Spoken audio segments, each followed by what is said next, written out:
చింతలపూడి నుంచి ఎమ్మెల్యేగా పోటీ చేస్తానని లేదంటే ఇండిపెండెంట్గా పోటీ చేస్తానన్నారు జనసేన సీనియర్ నాయకులు ఎస్తేర్ రాణి.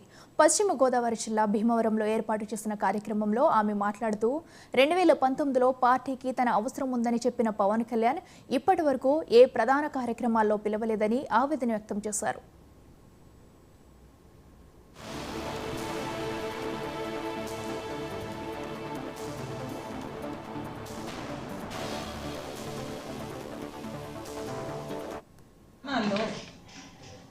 ఏ పార్టీకి ఎన్ని సీట్లు వస్తాయో తెలియని పరిస్థితి ప్రతి కాబోయే ముఖ్యమంత్రికి ఉంది. ఈరోజు సిట్టింగ్ ఎమ్మెల్యేలకు ఇస్తున్నారు, వాస్తున్నారు.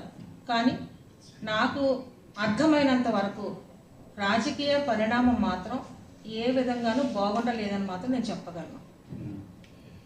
రెండవది, ఈ పార్టీలు కూడా సీనియర్ లీడర్లు గుర్తించకపోవడం, ఎవరైతే ఓటు వేస్తే నెగ్గుతారా అనే ప్రజల్ని ఎన్నుకోకపోవడం, వాళ్ళకు కూడా తిరిగిన వాళ్ళకే సీట్లు ఇవ్వడం జరుగుతుంది. మరి కాంశీరామ్ గారు నన్ను గుర్తించి, నా సేవలను గుర్తించి నాకు ఎమ్మెల్యే సీట్ ఇచ్చారు, మ్యాండేట్ ఇచ్చారు. అలాగ పవన్ కళ్యాణ్ గారు నేనేంటో గుర్తించారు, నాతో మాట్లాడారు, మీతో మాట్లాడతానని చెప్పారు. ఈ రోజు వరకు నాకు అవకాశం దొరకలేదు.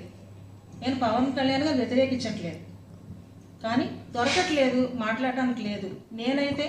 నేను కూడా అసెంబ్లీకి ఎంటర్ అవ్వాలని కోరిక ఉంది.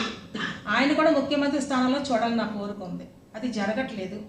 ఏదైనా ప్రజలకు నేను సహాయం చేయాలి, ప్రజలను చైతన్యవంతులు చేయాలి. ఒక మంచి ఎమ్మెల్యేగా చింతలపూడి నియోజకవర్గం నుంచి వెళ్ళాలని నేను కోరుకుంటున్నాను.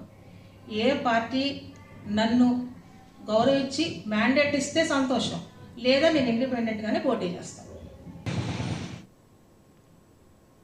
సీఎం జగన్ను ఇంటికి పంపేందుకు ప్రజలు సిద్ధమయ్యారు.